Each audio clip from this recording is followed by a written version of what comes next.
pomeriggio e ben ritrovati ad una nuova edizione del TG Flash di New Sicilia, che apriamo con il ritrovamento tra le serre di una zona di campagna di Pachino del cadavere di un uomo.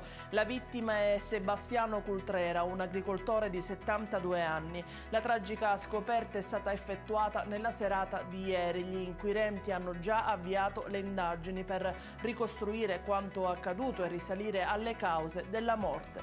Il decesso sarebbe avvenuto giorni fa. La procura di Siracusa intanto ha aperto un'inchiesta e disposto l'autopsia sul corpo dell'uomo.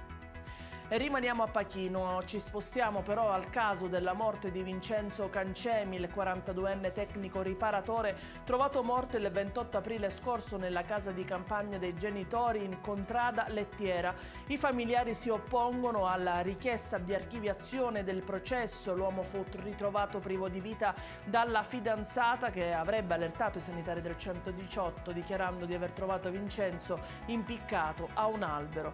Ieri il GIP del Tribunale di Siracusa si è riservato sulla decisione dell'opposizione alla richiesta di archiviazione della procura.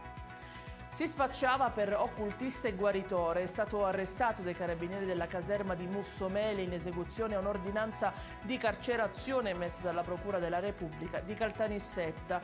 Dovrà ora scontare 12 anni di carcere Carmelo Padovano, originario di Alessandria della Rocca nell'Agrigentino. Il 44enne è stato condannato in via definitiva anche al pagamento di una multa di 9.000 euro e all'interdizione perpetua dai pubblici uffici per i reati di estorsione, truffa e violenza sessuale. È in chiusura un grave incidente stradale che si è verificato ieri lungo la Catania Gela in territorio di Mineo, dove un operaio è stato travolto dal conducente di un'auto mentre lavorava in un cantiere della strada statale 417 bis. Soccorso dei sanitari del 118, viste le gravi ferite riportate, il lavoratore è stato trasferito in elisoccorso al pronto soccorso dell'ospedale Cannizzaro di Catania. Feriti lievemente anche altri 2 colleghi. Questa era l'ultima notizia, il TG Flash ritorna alle 18 con nuovi aggiornamenti. A più tardi.